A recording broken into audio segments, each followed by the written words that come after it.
All right. Hello, everyone. Welcome. Episode 70 here with Sol Luckman today to have him share with us a little bit about his story and his journey. Welcome, Sol. How are you, man?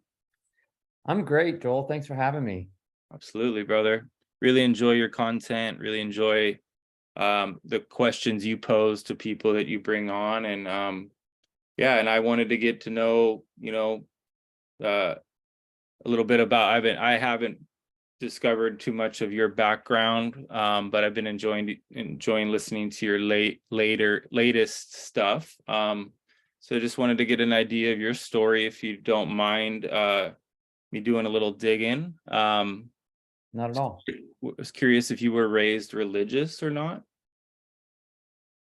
I was and I wasn't. My family, my mother and father were not regular churchgoers, but I ended up spending a lot of time in one of the local churches because it had a very good youth group and a good choir, and it traveled and did things. It had a very forward-looking youth and music minister. He kind of wore two hats, and so that ended up being actually a good resource for me. And it wasn't super heavy on the indoctrination compared to some Yeah. to Cool. some church environments. Maybe because I came into it slightly later. I was already nearly in high school when I Okay. really engaged that. So you know, Yeah. certainly other family members were churchgoers, and I would find myself in strange churches occasionally, visiting family, that kind of thing. We're talking, the backwoods of Appalachia. So,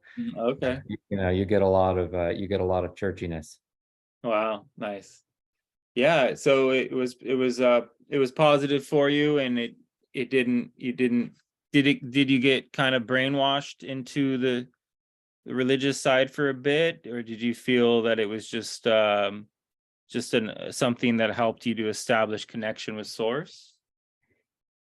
I don't know that if it helped me establish connection with source. I remember one moment when I had been away at a summer camp that was religious in nature with this particular group. And I liked going to this camp because it was at the beach, Hmm.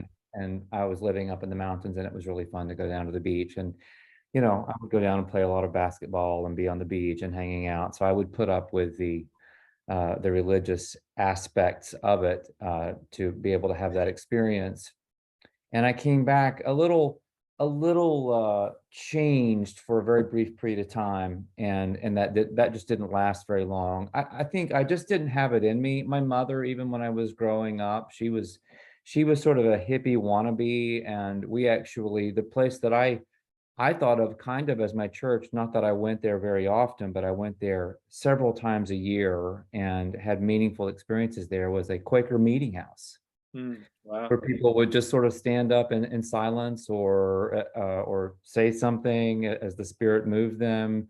There was very little there was very little overt propaganda or doctrine going on in that. I recognize that there probably is some, I mean, any stance you take is a stance. So, this is a peaceful, very pacifistic stance, and I don't know that that's always where I am these days. There's a little bit of that warrior in me that Yeah. keeps wanting to come out. So but I really, really enjoyed just the feel of the place, and the people were very unassuming. It was out in nature. It was absolutely beautiful, Wow. and that really imprinted me a lot. And then when I got into high school, one of the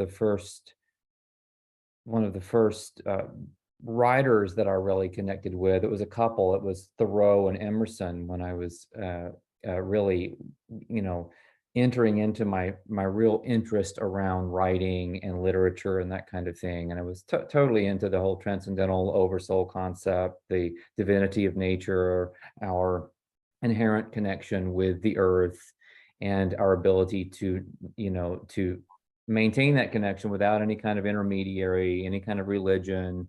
Thoreau is really quite radical, Emerson a little less so. Awesome. Um, there's a famous story a lot of people know about, Thoreau being behind bars for not paying his taxes, and Emerson comes and visits him. Do you know this story? Mm-mm. And so Emerson's like, oh, Henry, why are you in there? And he's like, oh, Ralph, why are you out there? I love it. Yeah, very cool. Very cool. Yeah, so it was through literature you feel that you discovered resources to connecting to source, or was it something did you have, usually there's a family member who is one, either the mother or the father, who has had a connection to source that is passed on, whether it's done so in a healthy way or not. Sometimes it's because they're schizophrenic, or sometimes it's because they were traumatized. Or did you feel like you received that opening from both parents, if you're open to that concept? It was probably more my mother. I was a lot closer to her. I mean, there was baggage there, and she was in an unhappy marriage, and there was a lot Mhm. going on there. And I ended up sort of becoming, some combination of son slash therapist slash would-be husband, in the way that she would kind of rely on me and cry on my shoulder at times, even though I was young, and that was really really hard. And later in her life, she was very apologetic for that when she had made a lot of strides personally. And I've probably been shaking that off for the rest of my adult life in many ways, although I've greatly loved her and miss her a lot. In terms of the she was really the kind of closet mystic of the family, and was into new age stuff and read Castaneda and blah blah blah blah blah blah blah. Even though she was also very much a southern mountain person, Mm. that was kind of, I had some really interesting characters in my family. I had a great grandparent who had been kind of a writer and a free thinker, and then just other I guess influences that filtered down to me in one way or another. But in terms of my father, I will say this: he was a great lover of the outdoors. He was a wonderful fisherman and a hunter, Mhm. and he did take some trophies, but it wasn't why he did it.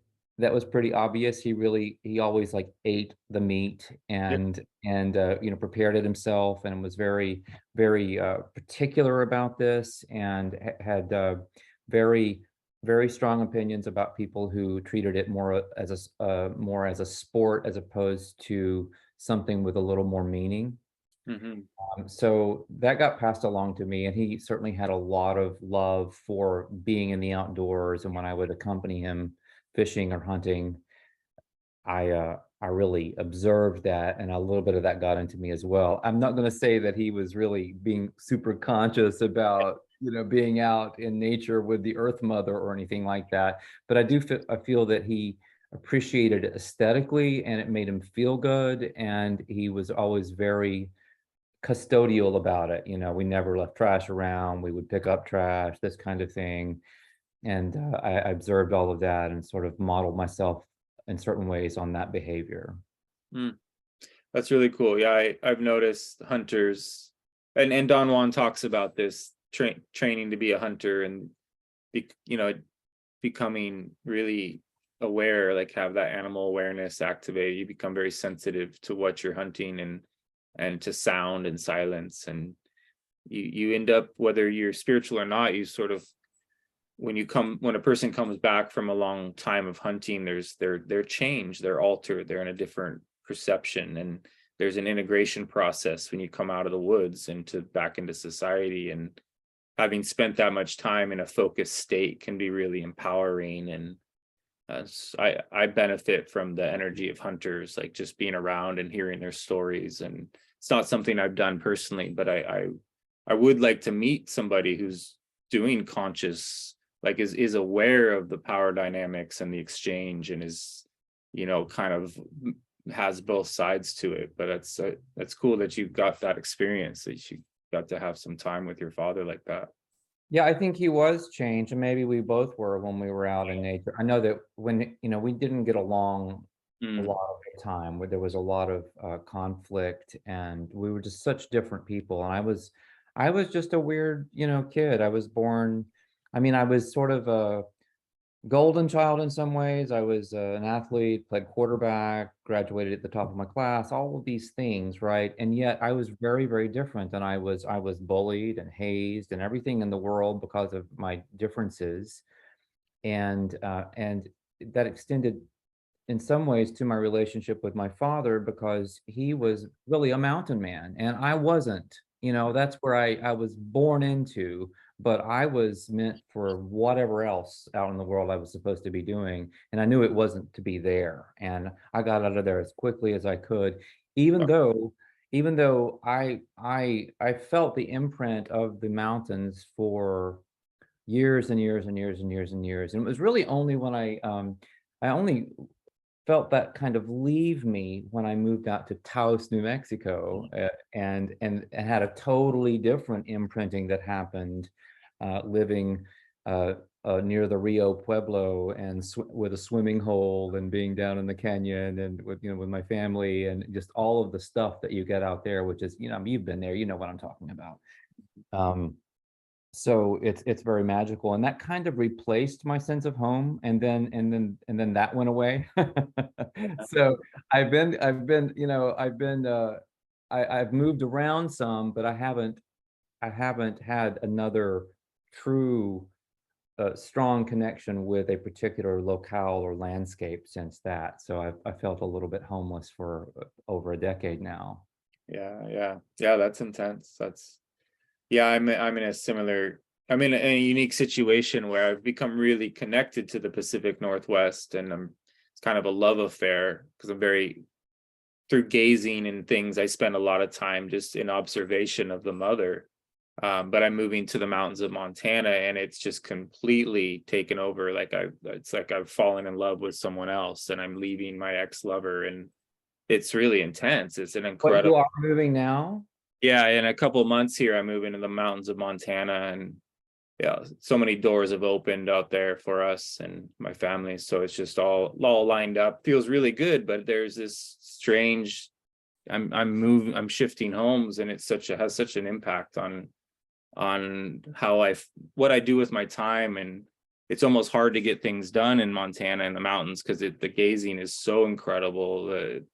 It's such an altered state that I'm in just in my home because it's on private land. And Mhm. so anyways, I'm almost giddy, and I've been pretty detached for a few years, so like this emotion is coming up. And anyways, I'm really glad you brought that up because just we are really affected by where we go, where we live, where we visit, the feelings that we have about the different parts of this realm.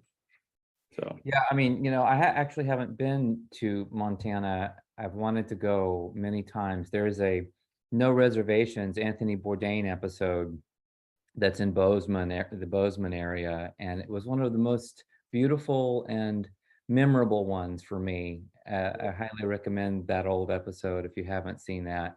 I was I will. thinking about you, and I have this new book coming out. It's called Musings from a Small Island. So we're talking about place. So this was about time that I spent about nearly 6 years living on Hilton Head Island in the low country of South Carolina, a resort destination and strange place. And I write about a lot of the really odd, eccentric, funny characters, and I guess I was really one of them.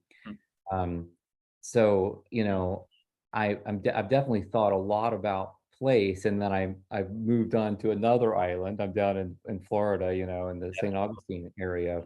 Oh, So beautiful. you know, it really is important, but there's no faking it either.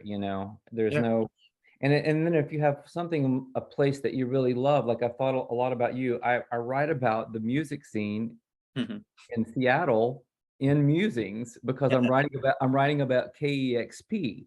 Oh yeah, cool. And so I'm thinking about you as I've been like editing it and going through and getting it ready to be published. And I'm Awesome. saying, I bet Mhm. Joel knows so many of the same bands and has gone out and has been dancing at those shows and stuff. I know you have. For sure. Yeah. It's been an incredible outlet for me, and it still is. And that's one of the hard challenges of going to Montana is that I won't have that much access. There's still quite a bit, and Montana is booming now, and there's more and more bands that are actually coming out of Montana.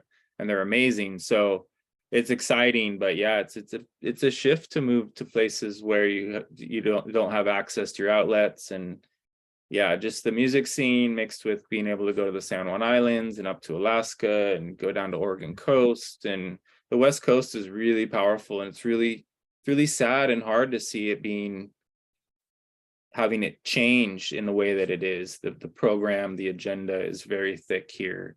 Very thick. So it feels really good to be going to Montana, where all these 6th generation ranchers have been working the land, and they don't even understand. They're not really paying attention because they're just immersed in the land and going, what's all this woke culture? Like, where's it coming from? Because they haven't been observing this transhuman agenda.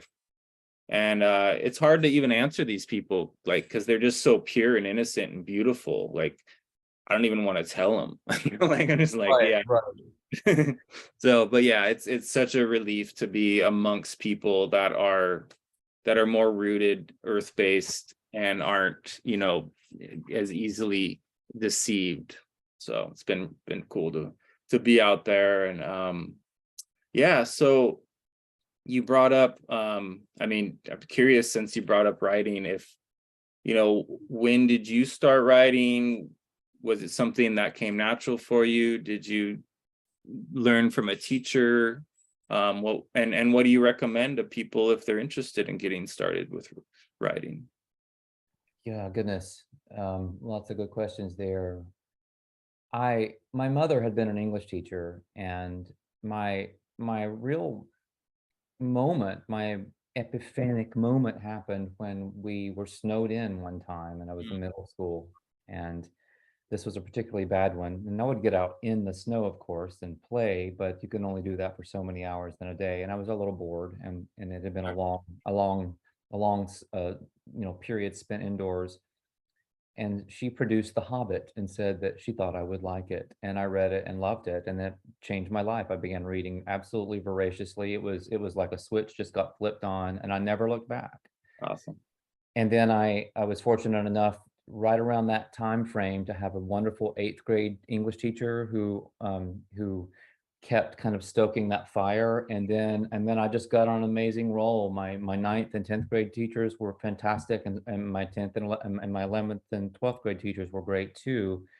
I can't say that for the other subjects so much. I mean, I did have some good teachers in other subjects, but really what stood out for me was the quality of education in English literature and writing. So I got that really honest. And then I started writing in high school, writing poetry for a little literary magazine and that sort of thing. I also tried my hand at doing a novella, which was awful, but it was an experiment that taught me some of the rudiments of storytelling in prose. And then when I went to college, I studied literature, and I also studied creative writing. And you know, I think I don't think formal writing study is the solution for everybody, because you're always going to be getting a kind of program from your teacher Yeah.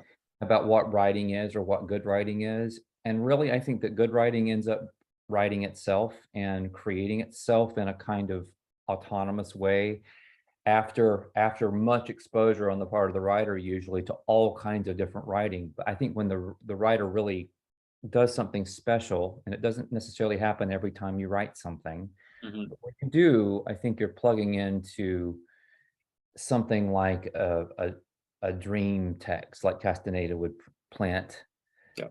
at his or he would find his texts in his dreams.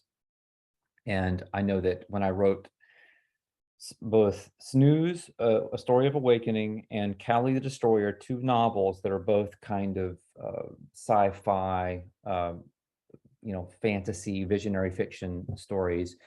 In both instances, I basically had dream downloads for those. That's so cool. Glad to hear that. That's exciting. I'm halfway through Snooze, really enjoying it, brother. Look forward to reading more of your stuff. And yeah, I'm impressed with how well you paint the picture, the simplicity, but really, yeah, I feel like it's dreamt forward, and Yeah, really glad that you have access like that. Have you read David Mitchell? I have not. Oh man. Let me make a note to myself. I learned so much in these interviews. I can't even tell you. I mean, this is like my new school, is just talking to people. Totally. That's so Do you have a cool. book in particular you would recommend? Well, Ghost Written. Ghost Written. I've heard of that as a title. Yep. Yeah. Yeah, I've heard. I don't know about it. I don't know what it But is. once you read David Mitchell, anything of his, you'll want to read all of it and probably repeat it. He studied Castaneda clearly. And sometimes I wonder if these guys that get really popular are part of a secret society. I don't know how people just what makes the difference, between somebody that just gets super popular and then someone who's just so good that they have to be popular, or because there's some, there's just when you read books from people who you admire and then you go look into their beliefs around other things, and can be very mainstream, even though they're offering such alternative information that could be so liberating to consciousness, and then they buy into something that's very within the matrix, so to speak. But he's the guy that, I don't know if you've seen the movie Cloud Atlas. It's on my to watch list. I've not seen that one. So it's worth reading Cloud Atlas, the book by David Mitchell, prior to watching the movie. Can make all the difference in the world. So maybe you want to start with Cloud Atlas before Ghost Written. But Okay. I'll put a little amazing stuff. Yeah. So very cool. Yeah.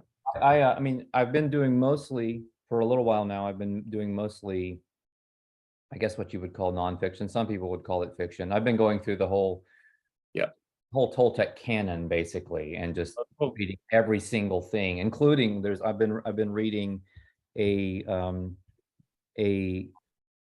unpublished manuscript by Taisha Abelard called Stalking with the Double. Have you read that? My daughter's reading that and is telling me I have to right away. And she didn't publish that. It got stolen from her. And so I'm sort of, part of me is like, feels a little sick about it because she didn't get to finish it. And I feel like I'm reading somebody's, she didn't want to put it out yet. It wasn't ready. And we're getting this version that is not complete. And so I feel a little weird about it, but it is what it is. I kind of can't help myself. So I'm glad you're reading it. I probably will start reading it soon. Yeah, I've definitely been taking notes. There's a lot of Don Juan in that one, and a different side of Don Juan, and little really interesting pieces. Like there's a whole section on that I found fascinating, and I'm trying to get my hands on stalks of Angelica now, the kind of Western Angelica, because basically you can smoke it or just smudge yourself with it. You don't even have to inhale it or even take it in your mouth, apparently. And this, I'm not giving any medical advice or anything. I'm just sharing the story from the book, and it will do nearly as much as recapitulation to iron out kinks in your energy body. Wow, very cool. It's really strong. So for Taisha, he's recommending, because she's kind of crazy, and that's her energy, and she admits this freely, like over and over. That he really recommends that she do that alongside her recapitulation. Awesome. That's so good to know, man. That's any little bit helps like that, because we all have different aspects to our being that makes it tricky to fulfill the recapitulation. We are all a little crazy. There's a part of us that's going to show up and attempt to make things either too extreme or not extreme enough, kind of thing. It's like the chains that bind sort of have unique adjustments that they make. So all these things are helpful. Well, you've talked about, the hypnosis within the hypnosis, and even when you have recapitulated, let's say, your life, obviously in these books, people are continuing to recapitulate. They're using different recapitulation strategies, going at it from different sides. They're using the kind of randomized version. They're taking a theme and recapitulating it. I think all of that's very, very helpful, but it's clearly more of a lifestyle than it is an exercise. I mean, it's something one does indefinitely, as far as I can tell. Yeah, exactly. Yeah, you could do an entire recapitulation at a certain stage in your life. Ultimately, you're going to have to do it again because that would have been a shallow recapitulation, and it gets deeper and deeper and deeper. So one could argue, why even recapitulate? Why not wait until I have the depth to do a deeper one?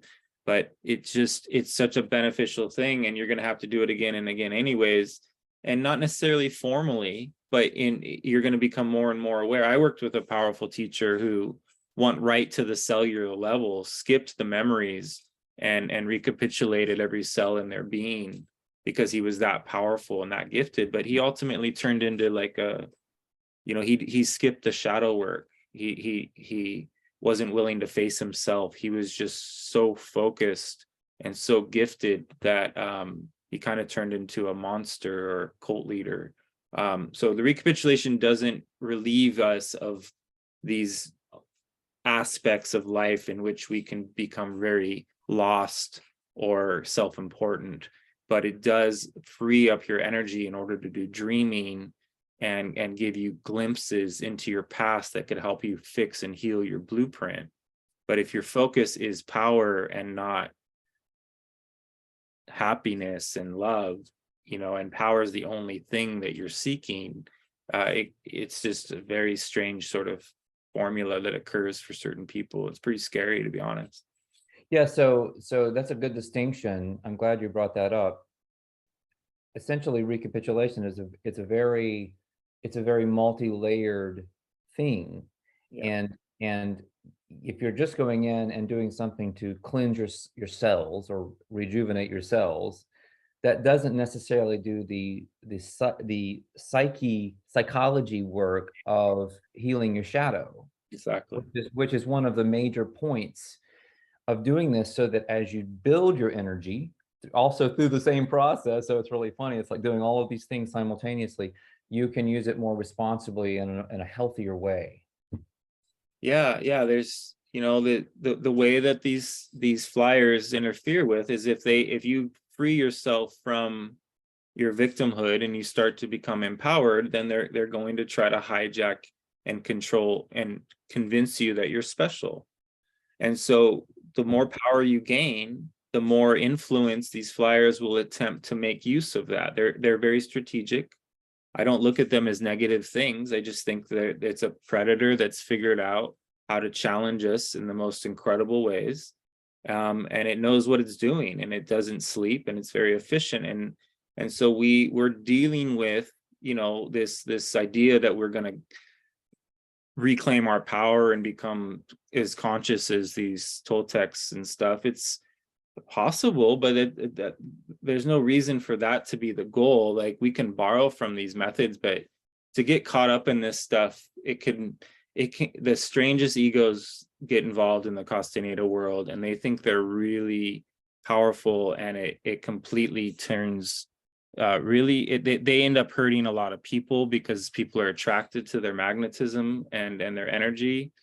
And then they kind of create these cult-like dynamics where you got to keep up with me, or you're going to be left behind. And then people are pushing themselves to try to change overnight because they're so attracted to this person in their life. And so I just see a lot of this, and it's really an unfortunate sort of dynamic with the fact that this information is so powerful that it can kind of consume people and push them over the edge.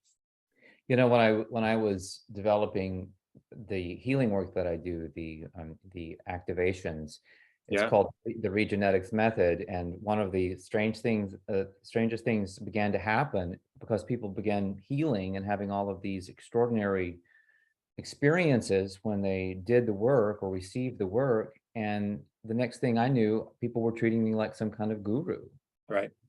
And this was right at when I had to make a decision. This was like, 2 decades ago. I had to make a decision whether I wanted to be a public visible figure with all of that weirdness possibly circling around, or if I wanted to maintain some privacy and not make it about me. Yep. Awesome. And I chose the latter. Yep. I really didn't even know at that point in time. See, I had read Castaneda and then I'd forgotten reading part of it. I had a whole heightened awareness experience with some of those books where I think I read them in heightened awareness or something because I could not frigging remember them. So I wasn't even aware of some of the later aspects of his purposeful hiding behind a wall of anonymity or whatever. Not really anonymity so much as just privacy, I suppose, because I mean he was Carlos. Mm. So all of this has been very interesting to rediscover as I've been doing this more possibly more conscious deep dive through this material, and I'm like, oh yeah, well of course I did it that way because that's almost like a self-protective mechanism where you don't expose yourself to unnecessary risks as a Absolutely. warrior. That's sort of like a warrior code. Yeah, don't be afraid, be brave. If you make a decision, stick with it, but Yep. don't go sticking your head in a meat grinder for no reason. I know, right? Yeah, I know. I really learned a lot from Carol Tiggs, and I mean, what Carlos went through was during the age of the internet was just getting going, and there was a real witch hunt to try to expose him or catch him or whatever, and so what they all went through was really intense, and it's lucky he was as private as he was because it would have been even worse.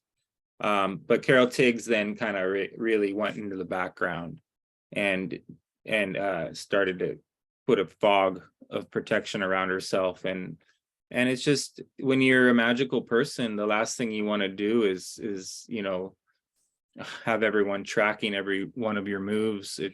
There's so much freedom in being able to go places without people noticing you, and being able to kind of play any role you will want. And a lot of Toltecs will go to a different city and pretend to be a cowboy when they're not, or something, as a means of getting to know stalking and what it's like to be in altered states.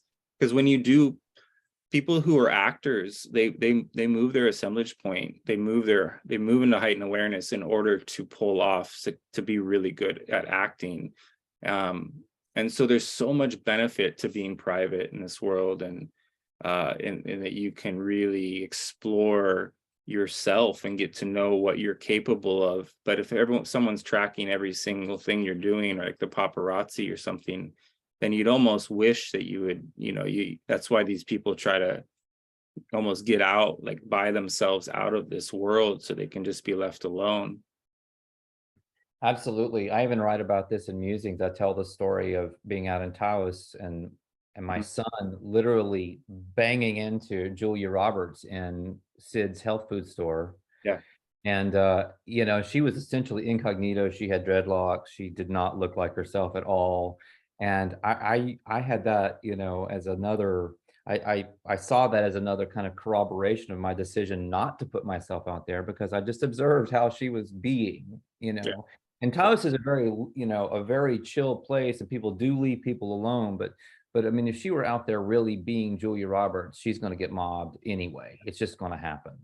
Totally. Yeah, it's a tricky dance here, and I've been private for a long time, and I never planned on making myself available or known.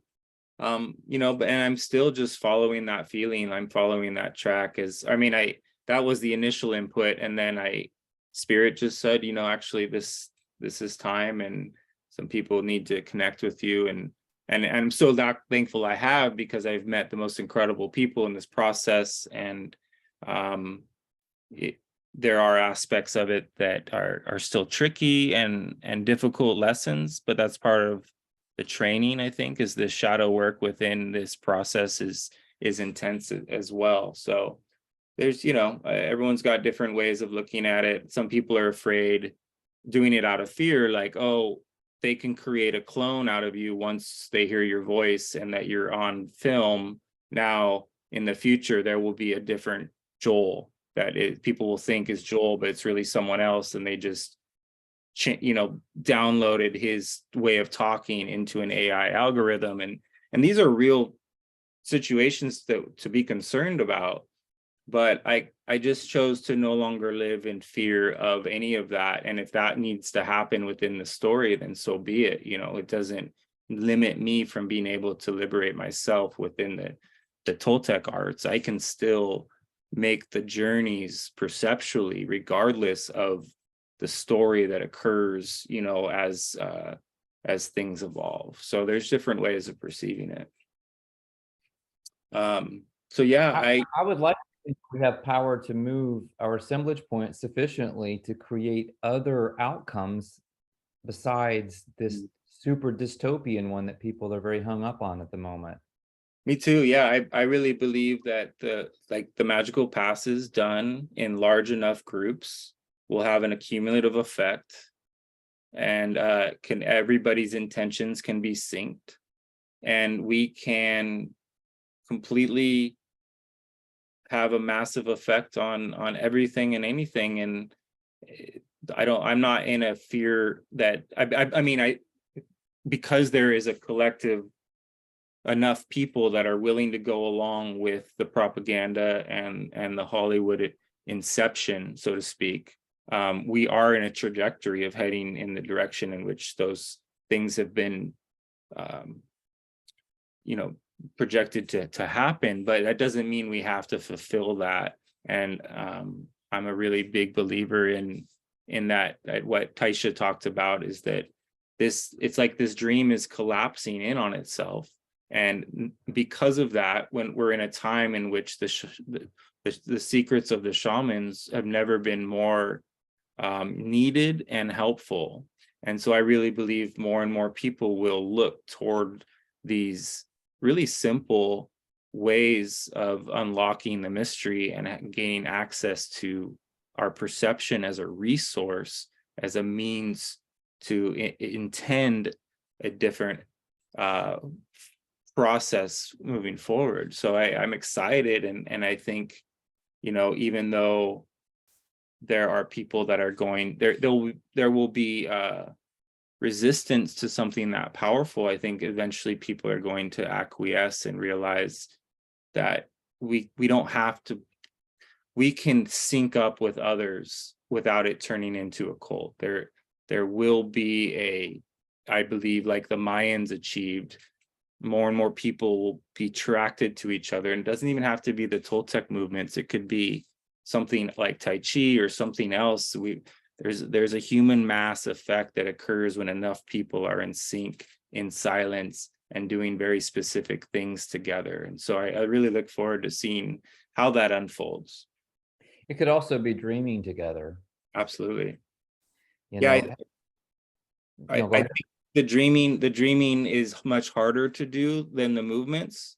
Yes. But absolutely, yeah, if we could, we don't need to get together in a stadium and do these things together. If we can meet each other in a dream stadium or in a dream building or out in the same forest, and that's very advanced. But because of the time we're in, forces are rising to meet each other, and I think we can learn to focus in those ways as well. I think that would be a fascinating project, would be, you know, to envision it, you know, if you build it, they will come sort of thing, and create the expectation that people will rise up, that we're going to actually come together and do these movements, you know, or meet in the dream and do certain things. I mean, you know, we talk right now, we've been talking about it, like not just you and I, but other people have been talking about this sort of thing for a while, but it's very hard to do things at the level of critical mass. Even though, you know, it's that, you know, this is the time, this is really, really when it needs to happen. I wanted to ask you, Joel, if you are aware of some of the other lineages in the Toltec tradition. Are you familiar with the work of Sergio Magana? Yeah, a little bit. I dip my toe into that, and I talk with some of his students, and some of his students are training with me directly now. And I really like his energy, and I appreciate his way of explaining things. It's very different, and yet there's some similar threads, but I haven't done a deep dive. So how about you? Well, I'm doing a deep dive, and I don't have anything practical or pragmatic to report because I'm learning how to Yeah. do it. But the description of this style of recapitulation is fascinating because it adds stalking to the recapitulation. Wow.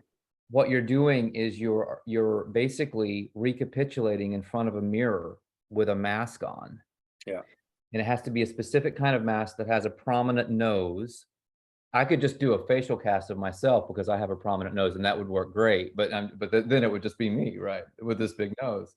But you put this on, you put your mask on, and you stand in front of the mirror. And the reason you have the big nose is because that tells you that you are in the tonal, because Mm, you can see your nose, and you're not observing yourself in love the it. dream, right? And so it's a cue. It's actually the whole strategy here is designed to kind of waltz you into lucid dreaming. And so the first thing you're doing is you're telling your story to yourself in the mirror. You can do it theatrically, you can do it quietly, you can change personas, you can change masks as long as you have the nose. And you do this for a period of 35 days, a minimum of 30 minutes a day. Wow.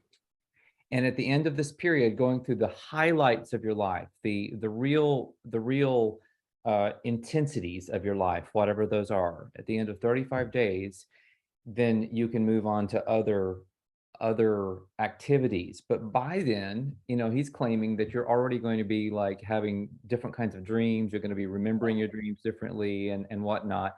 And I'm fascinated that this is such an active way of recapitulating because it literally adds in that actor's element Mhm. that you get when you're stalking. Mm, very cool.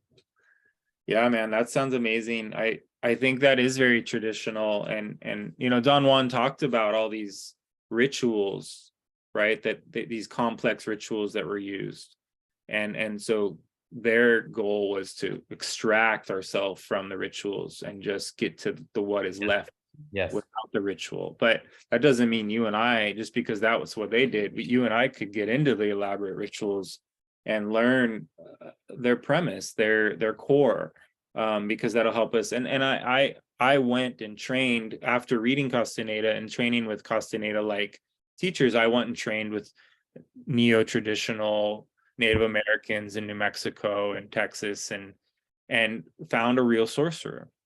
And he was able to help me validate the Castaneda material versus his explanation of things. And so I immersed myself in ritual, and that ritual was Sweat Lodge and Vision Quest, and I was a pipe carrier, and so I was part of a system in which you learn intent, or you learn how to ward and protect, or and so there's spiritual warfare and all this stuff that is in these processes that are entrapping. And luckily I got out of this world because it was very, it isn't evolutionary like what Don Juan revealed to the world. It's more of a ego identified tradition where the tradition consumes you. So, but you and I and others can dip in and go learn from powerful people, and then kind of like allow that inventory to be created, and then release it as a means to really validate how things of this nature work. And it's very effective. Yeah, and also the idea of standing in front of a mirror in your bathroom or your bedroom alone is very different, ritualistically speaking, from participating in some kind of group sweat lodge with a lot of established roles and a leadership position and all of this kind of thing. No, totally. It's way cool that what you're talking about. And the obsidian mirror work. I do mirror work. I've figured out how to use mirrors, but people will tell you, hey, if you're not using an obsidian mirror, then you are in very huge danger.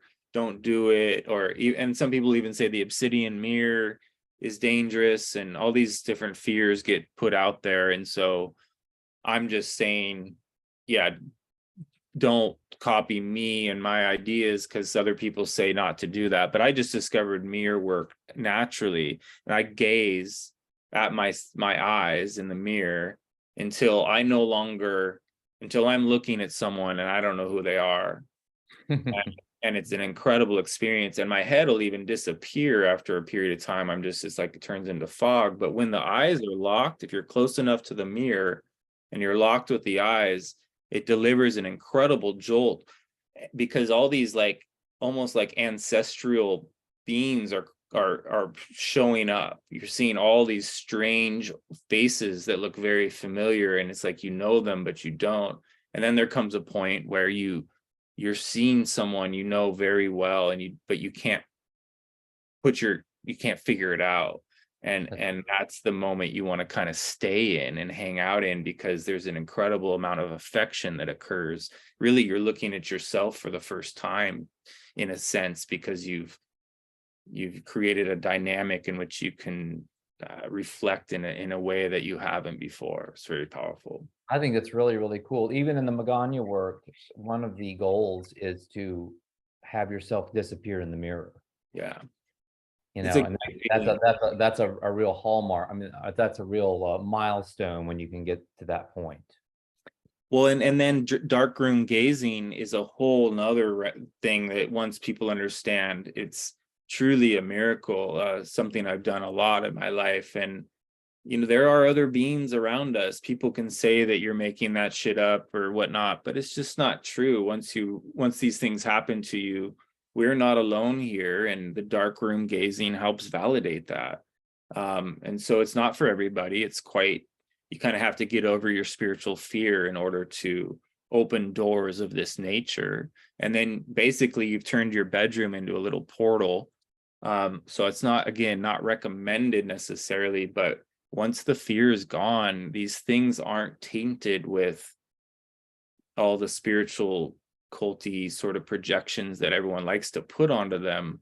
We are just mysterious creatures that have all access to all kinds of things. And Taisha and Florinda really became very adept at interacting with inorganic beings without being scared.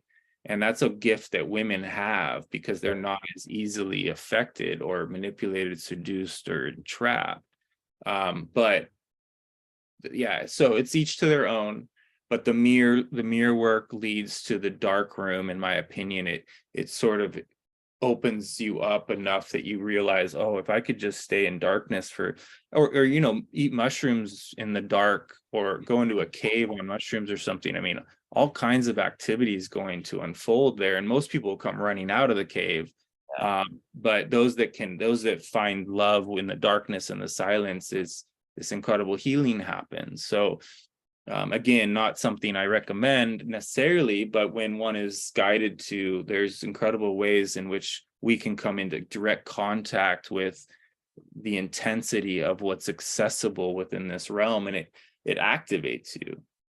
So when you're doing the dark room gazing, and I've been doing some of that, my experience so far, and I haven't done a lot of it, but it has been that I begin to see, well, it's mostly just dark for a period of time while I'm breathing, and I'm not trying to control my breathing, and sometimes it'll speed up or slow down, and I'm not controlling it. But then at some point in time, it's almost like there's a little trigger that happens, and I start to breathe more rapidly. Yep. And I don't know what's actually creating that, because sometimes it happens almost immediately, and sometimes it takes me a little while to get there. And Yeah. then when it does, I start doing that where I'm literally just barely taking breaths at the end of that, almost like some little tiny animal. And then I begin to see these kind of purple moving lights. Is that a normal thing to happen? Yeah, that's it, man. So the breathing lets you know that your assemblage point is moved, and you're having to breathe differently, because you're in an intensified situation. And so it's good that you're not trying to make your breath a certain way. You're adapting to the situation as otherwise it wouldn't work, right? So you're not resisting that part. That's great. The purple shows up, and yeah, it's incredible thing. We get excited though when it happens, and then we can lose it, because the dialogue will show up or something. Mhm, You mhm. feel like a sense of accomplishment, which is normal. But yeah, if you can hang out and let that purple, if you can, because the thoughts will come back in, and the purple will start to go away, and then Yes. the breath will start going back to normal.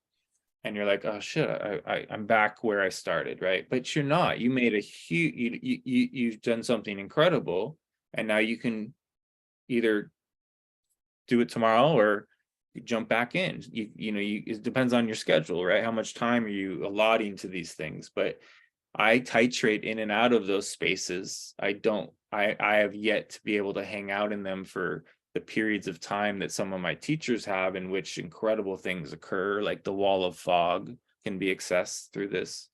Oh, Um, wow, that's intense. yeah. So, How long would they be in a state like that for them to experience a wall of fog? well, each person's so different, right? So for someone that's been doing dark room dreaming for 20 years, they can get to the wall of fog in no time, like it's a matter of seconds. Of course, yeah. Someone like me, I'm probably 10 years out before that'll happen. Hmm. And for me to achieve it, it would need to have stayed in silence for probably only like 4 to 5 minutes. But staying in silence, total silence for that long is like a marathon. So Absolutely. real silence, most people talk about being in silence, but true silence, most people don't last more than 2 to 3 seconds. They have this meditation type silence, but that's different.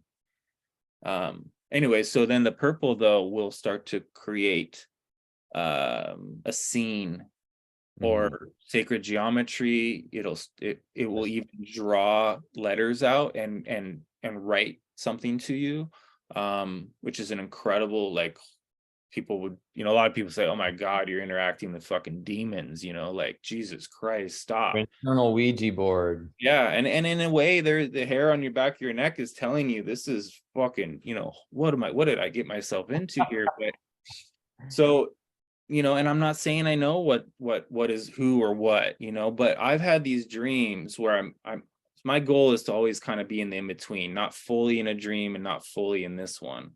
And I like to hang out in that in between. I get a lot from that. And I'll be dreaming where there's like 50 faces all looking at me.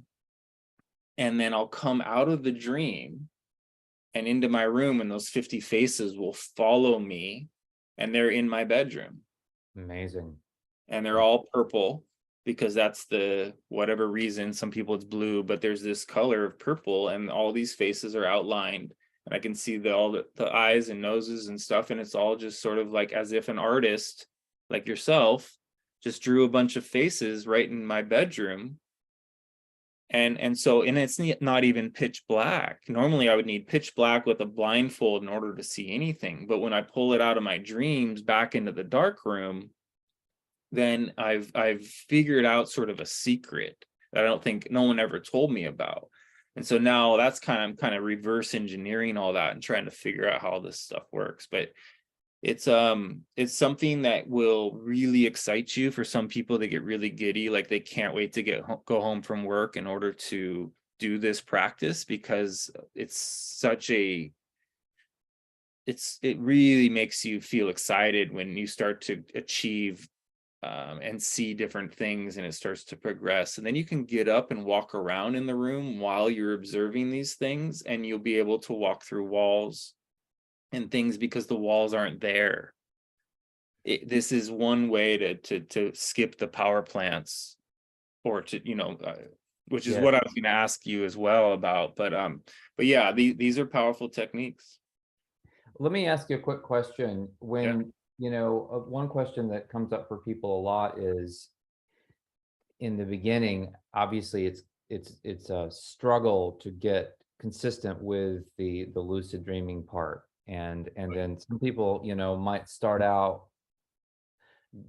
great guns. They feel like, oh, this is easy, and then it'll dry up on them for a while. Do you think that's fairly common? absolutely. Yeah, dreaming attention builds and wanes, and then there's great pressure to not evolve in the recapitulation or in the lucid dreaming side by the flyers. And so people are, whether they can admit it or not, they're under the influence of something that's trying to keep them from making certain gains. But the trick is to outsmart these flyers, is to not be attached to it. Let it go.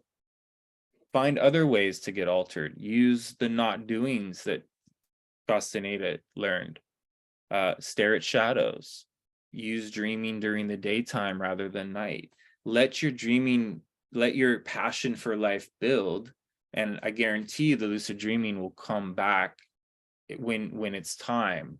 And when you're not living in a fear-based linear mindset, well, I have to stay on this and I got to be disciplined, and so I'm a big advocate for just letting it all go and letting your sexual energy and dreaming energy get built up enough that it just starts to become accessible in other ways, and it just all seems to work out that way. And those that are obsessed on trying to find their hands and all the things, and they're following a linear discipline model. And as I've talked about, discipline and impeccability are very different. Discipline gets you to a certain stage, but at some point you really want to get to know what you truly want and live your life on your own terms, rather than letting some sort of system of knowledge be what you adapt as to how and why you make decisions, right? Because a lot of people, like in cults, they're like, well, I have to do semen retention, but they're like not ready for that. And then they're trying to force something. They haven't even got good at sex yet, and they're trying to figure out how to do this evolved. You know what I mean? Like, Sure. it's this weird thing. And then you're an ejaculator, or you're a meat eater, or all these self-righteous people who are, some of them are very knowledgeable truthers, but they got caught in projecting what they've discovered as empowering onto others, and then they're judging people for not being like that, and that totally misses the whole point of how uniquely different we all are and how many paths to freedom do exist. Yeah, I'm glad you said that, because one of the things that becomes readily apparent in reading the Castaneda diaspora of books, his own and the other ones, is that there's so many techniques, you probably will never ultimately practice all of them. Yeah, There's just probably thousands of techniques for shifting the assemblage point. totally. Yeah. And we want to find I want to find my own. I don't want to be, in a program of anyone's. I want to really, take what I can from these incredible, the Castaneda books are what does it for me, because they're the only ones that are, I feel are willing to go into to really answer really difficult questions. And it's sort of hard to get to those. They're mysteriously unveiled throughout the books. And for me, it's taken I've read those books over and over and over and over and over, and they continue. I'll be reading them and it's like, I've never read this. This is absolutely insane. Like, I've been looking for this answer for 20 years, and here it's in a book that I've read over and over. It's not possible. But like you said, when you read these books, they will move you into heightened awareness. That's the point. Yes. And if you're trying to force yourself to read them and you're not moving into heightened awareness, then put it down and wait until spirit tells you to pick it back up, and then only read it in heightened awareness, because it's designed to protect you. The reason we don't take in certain things is because we're not meant to. And so it's meant to be saved for later. Otherwise, your ego at its point when it read it before would have identified with it and attached to it from an ego perspective rather than from a much more evolved evolutionary perspective. So spirit is working with us in incredible ways. Things are not linear, and everything is, our future self is basically is guiding us. Whether we're listening or not is the difference. Absolutely. I know I got a lot out of the Luis Moreno narrations. So this Mhm. last round, I just listened to it all. Nice. I think that as a recovering academic, reading is a tricky thing because it immediately puts you in a left brain analytical mode, Yeah. in a very kind of masculine, in quotation marks, as opposed to a feminine listening and being receptive in that way, and you have the male gaze and all that stuff going on. There's some truth to that because it puts you in a certain mindset. So I feel like I got a tremendous amount out of just listening to them this go around and not ever once looking at any of the words with my eyes. Wow, very cool. Yeah, I like it. I've never done that, and people are doing Castaneda on audio tape, and I'm like, whoa, what? Like, I didn't even think about doing that, and part of me is like, no, that don't do that, because the whole point is this, and but I'm open to how incredible these things can be in different ways, and Well, Luis Moreno is a world-class talent. I mean, what he does in those books is, especially the voice of Don Juan and the way he portrays that character, it's really remarkable. awesome. Yeah, I don't know Moreno's stuff, but and I, that's been my thing. I didn't buy into Eagle Feather or Sanchez or Marilyn Tanashunda. And in my world, those are all people that did not go through the proper channels to share. Like, they stole information, they lied, they deceived. That doesn't mean that it's not incredible, right? It offers such an incredible breakdown of information, but it's missing the essence of the lineage. It's they elaborated and watered things down, and made it more it reached more people, and I'm so thankful they did. But in a way, there's some damage that happens when things like this happen, and so but I'm not familiar with Moreno, so I'm glad you brought it up, and I'll look into it. Well, he was just, I guess he was the reader hired by the publishing company to read the books, Oh, so cool. he didn't have any Gotcha. other connections that I'm aware of with any of that, but clearly he had an emotional connection with the material, Good. And one thing I will say about some of these other people like Sanchez or well, one of the hybrids would and that would be somebody like Armando Torres, who was sort of tasked by Castaneda. I don't, if that's a true story, that, I guess one could debate that, but what I don't get out of those books that I do get out of the 12, Castaneda books, and then I get it a little bit out of the Taisha and the Florinda books, is I do feel like there's a tendency to shift into a different awareness, that the other books provide information. They're like scholarly books, they're left brain breakdowns of these concepts. I found it really helpful. I found Ken Eaglefeather's stuff super helpful. It helped me understand the relationship between the tonal and the narwhal in totally new ways. I was really appreciative of that. But never once in reading his books, and I read several of them, did I feel like I had been shifted into something like heightened awareness. Yeah, that's the difference, and I agree. Those books have helped so many people, and I've read it enough to get an idea, but and I'm glad they exist, and I think it is very valuable. But like you said, it's not coming from the same well, so to speak, and it's not being channeled in through dreaming in the same way. And so, Don Juan said, after all, everything that has happened to him, he said, I've just become a collection of stories. I love that. Yeah. And really, and Carlos Castaneda was a beautiful, beautiful man. Like, I've become very close with Carol Tiggs, and she is a very powerful, beautiful woman. And she has shown me in her own way how incredible Carlos and Juan Matus were. And people were very, very seduced and attracted by that power. And some people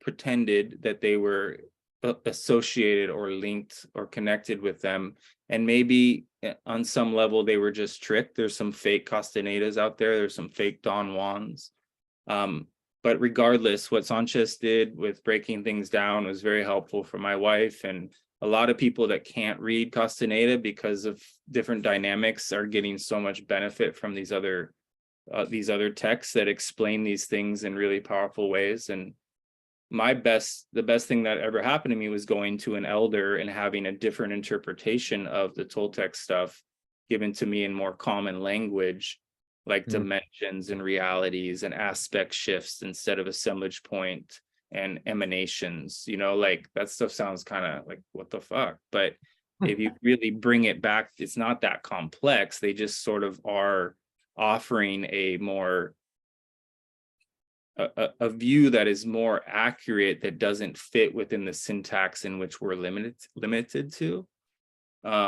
So yeah, it's a cool process just to be an observation of it. And even Marilyn Tanashunda, I don't know if you read it, but she tried to make it seem like she was linked with Don Hanaro and all these things, and it turned out, she wasn't. But she had some really powerful information that she brought in that had nothing to do with the Toltec lineage.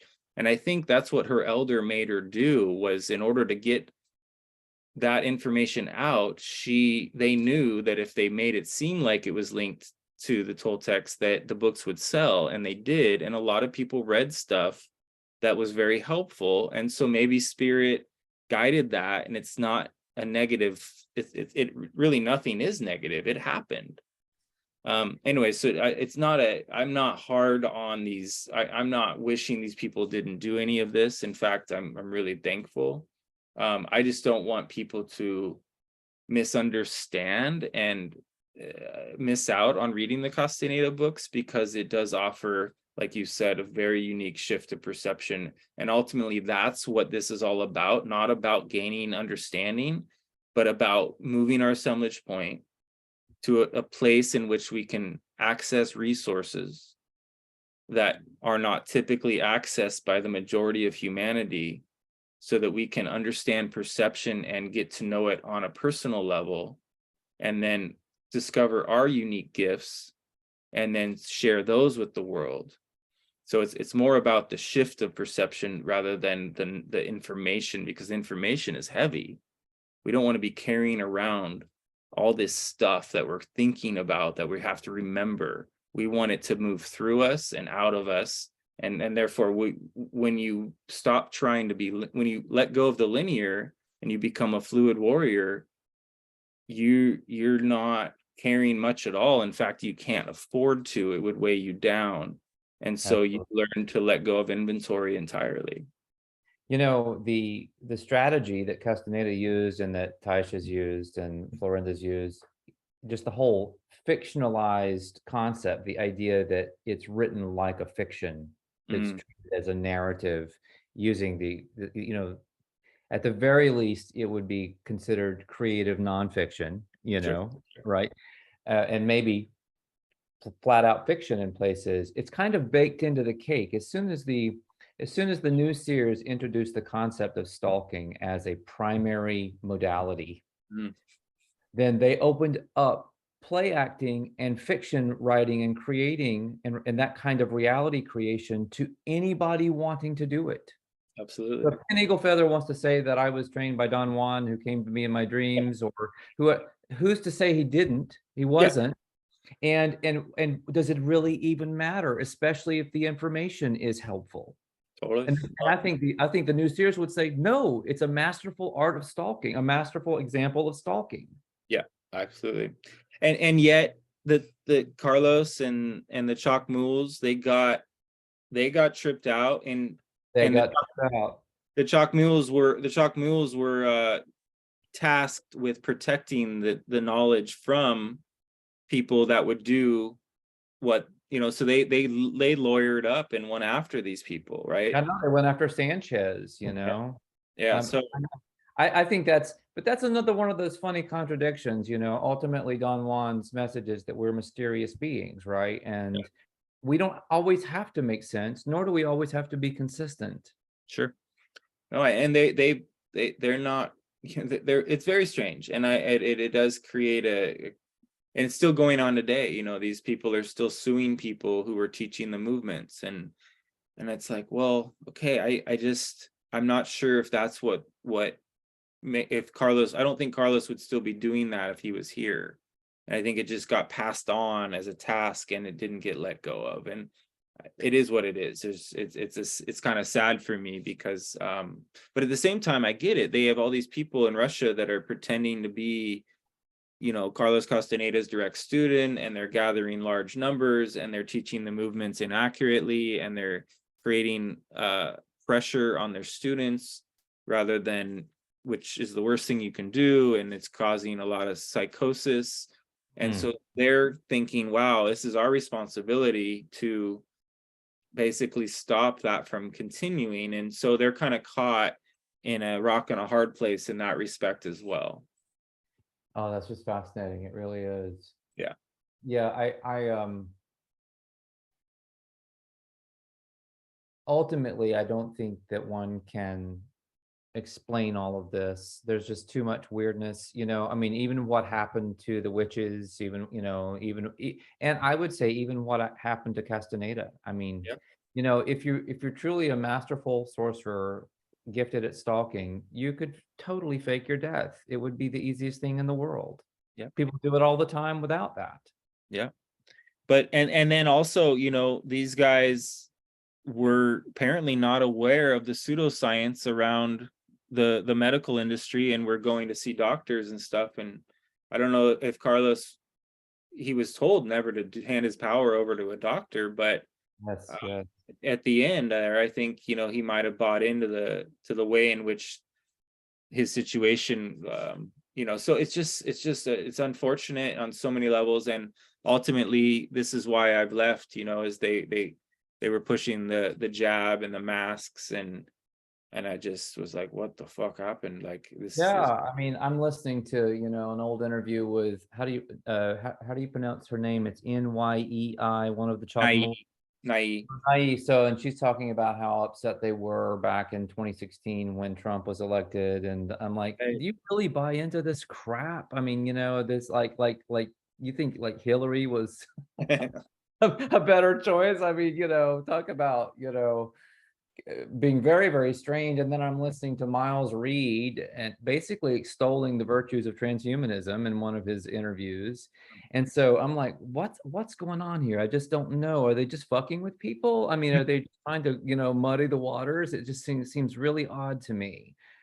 Yeah, But yeah, it can it's also just be an object lesson in what happens when you start developing power without being grounded, yeah. and you know, and then you end up turning into a freak. I don't know. I don't know. I don't have a better explanation for what goes on with a lot of these folks. Yeah, me neither.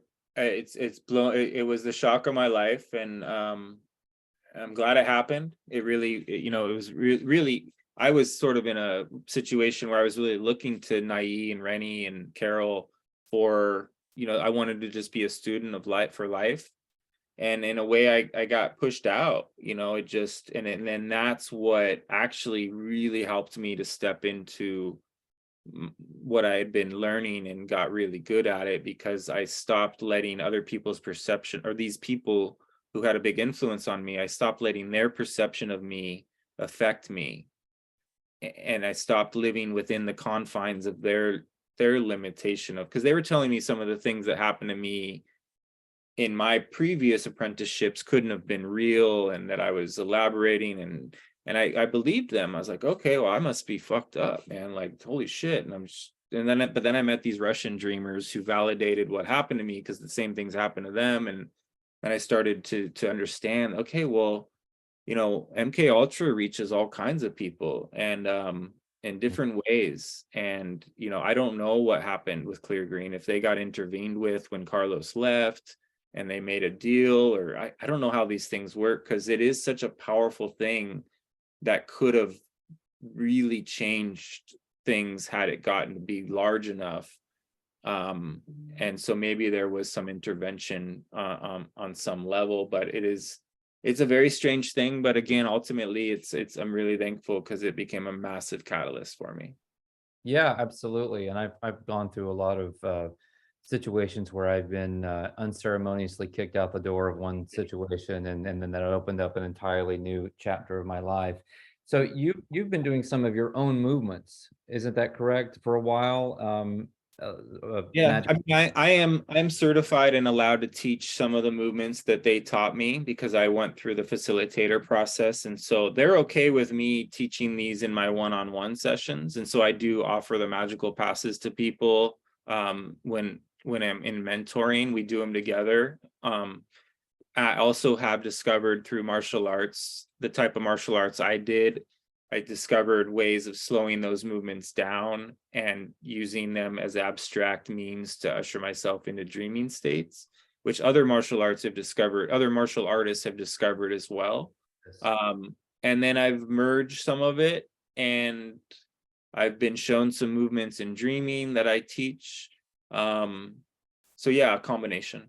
Do you have any plans for making those available on video or putting those behind a paywall or anything like that at some point? Yeah, there'll be some courses that my wife and I will be offering, and once we get our website, or we'll probably each have a website, and there'll be some joined courses and some separate courses. And Montana is opening up to be some really powerful in-person retreats that we'll be doing for people that we have been mentoring for a while.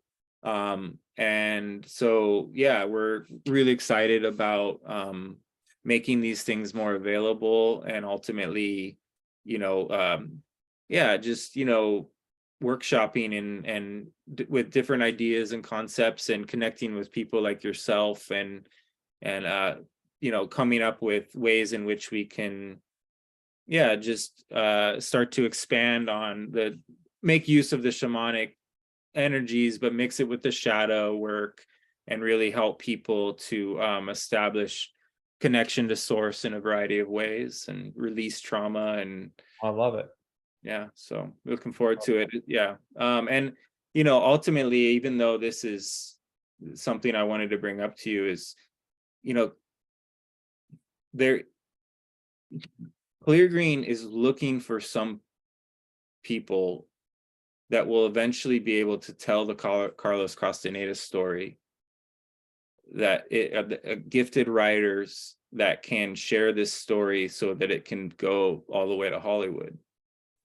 And I don't know if that's you and me and others working together and presenting something really incredible, but there's time in the future where this story could be put in a format that could be really life-changing and powerful, and they've foreseen this happen at some point. And I keep getting a hit that you would be really good at overseeing this process, but we would almost have to come to them, very professionally, and almost have some means to offer it that's separate from the truther community, because they're very sensitive to how people perceive them. And so it's a weird sort of stalking situation that I've been shown. And so just something to think about as we read those books and Are you visualize. thinking about you mean like a screenplay Yeah. or yeah, Yeah. a screenplay? Yeah, that's interesting. I mean, I would be very interested in discussing that further and even collaborating. I don't feel like I need to do anything necessarily by myself, especially when there's a lot of synergy. So if you can get into a really good working relationship, that can be fun and you can go back and forth. And especially with, if this is the way I look at it, if let's say two people are doing a writing project and they're both taking their shadow work pretty seriously and they're minimizing self-importance and all that kind of thing, that has a good chance of being a good collaborative situation. Yeah, brother. And I have a really unique story that I've been asked to share. And I'm not a writer as of yet. So I'll be reaching out to you too, just like maybe it's a you know, you serve as a ghostwriter, or you help me work it out and get it, and be an associated, or maybe some mentoring. But yeah, I look forward to just checking in with you on that stuff, because I was told that my story would eventually be written, and I look forward to sharing it. It's just a matter of timing. Cool, cool. Are you familiar with, let's talk about all this. So, to be continued on all those subjects because I'm very interested in everything you've been talking about. I wanted to ask if you had seen a little 45-minute film called The Spot. Have you seen that? Yeah. So I kind of know those guys, and they're gonna keep going with that, but they ran out of funding when the pandemic hit. But that was a very interesting, unique perspective. What did you think about it? I thought it was brilliant and it was very true to the book in many ways. Yeah, I was impressed. you I know, mean, so and people know what we're talking about. It was basically the beginning of the first Castaneda book where yeah, Don Juan has him look for his power spot as a test to see whether he's going to teach him. totally. Yeah, and I love what they did with that as well. Um, But even that's never going to have Hollywood. That's not a Hollywood movie. It's way too artsy. It's never going to be that thing that you're talking about. yeah, and I'm not saying we need to do this, but because it's been prophesized and foreseen, and there's not a lot of people that really understand this material. Most people get spun out and try to be special in it. They're not very humble, or they're like put themselves beneath it where they can't understand it. So it takes a unique a unique group of people to really, approach it from a very abstract but practical and magical way. And you and I might be able to assemble that team, or you and I might be that team, or in and of itself, it could be an exercise that helps us to refine our attention. Yeah, I like that, and I like the idea of being open to having that manifest from a dream. I'm going to be doing this Sergio Magana stuff, and one of the things that he's teaching with the blossom dreaming is how to plant very specific dreams. So Yes. you could plant in this way, and you could probably track all this back to your regular lucid dreaming practice in some way, but just you Yep. night after night you plant and then commit to finding Mhm. the dream that you're planting. And so you could plant, blockbuster Yeah. Castaneda script. Badass. Totally. Yeah. Yeah. So that's how you would go about it.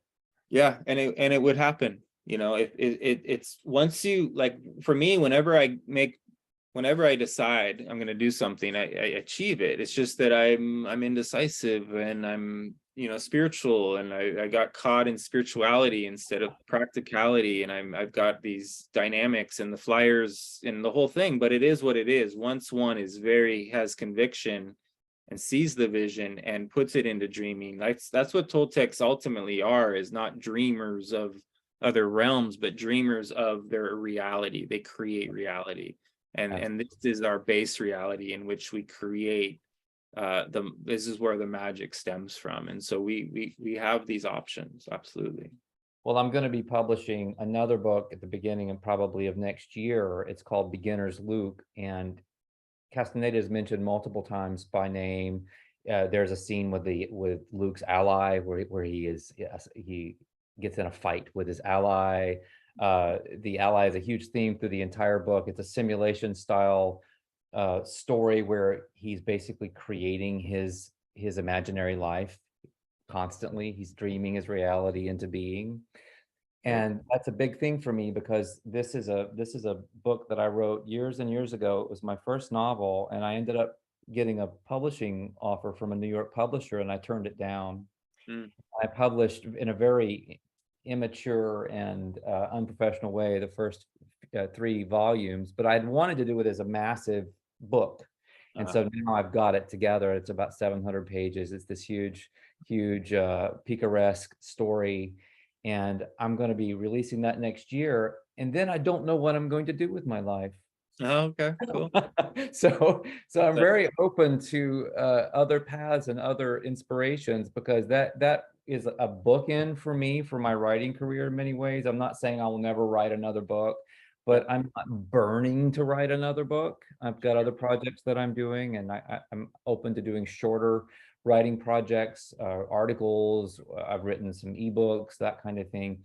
But I have thought about taking on something like a screenplay for something that I feel should be out there that's not out there. And certainly at this moment in my life, the Castaneda stuff is probably at the top of that list, because I find it kind of bizarre and sad that it's never actually been turned into a quality film. Yeah, me too. Yeah, and so we could definitely collaborate, and spend some serious time putting something together to present to the people who would give us that blessing, and they would be involved. if we were to go through the proper channels, right? So that clearing would, but that could be a really powerful meeting of the minds, because these are really, even though they're in different ways of seeing reality, they're very gifted and very capable of putting Inception into the system. And so they've just been waiting for the right people because they got too much on their hands. So, feel into that, understanding that, at least with me, it would have to go through them because of they own the domain of him as a publisher, as a writer. Yes, yes. So, but I think with their blessing and their intent, my God, it could just be absolutely powerful. Yeah, I think the bottom line is that if you created a screenplay, an unpublished screenplay, you have the option to write. They can't stop you from doing an unpublished manuscript, and then presented it to them. If it were really good and it got to the heart of the matter in an artistic way, then they would have to determine if that's something they could turn down, because maybe that's what they've been looking for. That's it. Yeah, they are practical, magical, energetically aware people, and you hit it on the nose. They wouldn't be able to turn it down, because they're if it was on point and guided, and which I feel that it very much can be. And so that's awesome, brother. I hope I look forward to talking further about it. And Yeah, I'll meet you in Montana. yeah, totally. It's a writer's cabin. It's everything I've been dreaming forward, and I found it, and it's a very powerful place. So we'll make that happen, and at least see what comes of it. Yeah, sure. So let's just keep talking about it. I know that you and I are going to have another chat before Errant Fest. You're presenting at Errant Fest. I'm presenting at Errant Fest. There's a lot of cool similarities in our paths moving forward. So I feel like we're, and I'm always tuning into your content too. And you don't produce enough. Totally. I hope to. I plan on pouring some gas on the fire, and I want to do more mentoring and more sharing, and going to try to get out of the construction game because it's just very time consuming. So that's part of the Montana jump, is I'll be making more space and time to do more of this. Awesome. Because it's just so, I don't know, your content came to me at a time when I was shifting gears and getting more into the simulation model, and really picking up the torch of reality creation and the concept, and wanting to kick that into high gear for myself after having gotten bogged down during the C-19 fiasco, where I felt like the quote unquote real world just kind of sucked me in for a few years there. And so your stuff came like a real breath of fresh air, and it reignited all of this latent shamanism in me. And I owe you a debt of gratitude for what you did for my life without even knowing I existed. Appreciate it, Saul. So glad I'm glad I followed the calling, because people like yourself and others who, I've met because of it, and who benefit from hearing things from my perspective. It's a really valuable experience ultimately. And yeah, I'm stoked. So I appreciate the feedback. My pleasure. My pleasure. This has been fun. Absolutely. So good. Look forward to interviewing you again. And I put this out on Jason's archaics.tv that I'd like to do you, me, Shiva, and him do a roundtable on my channel. So I'll be emailing you guys to try to come up with a time in August, September, October, and see what lands for that. And hopefully we can all talk.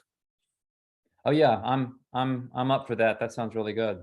So I like all these collaborations. It brings out such interesting, not just information, but just thought breakthroughs. People have aha moments. It's beyond just information. There's way too much information out there. We have plenty of information. What we need is fresh perspectives. I agree. Well said. Thank you, Saul. So good to connect with you, brother. Hope you have a wonderful. We'll talk to you next time. Okay, I appreciate it. Looking forward to that. All right. Take care. Ciao. See ya.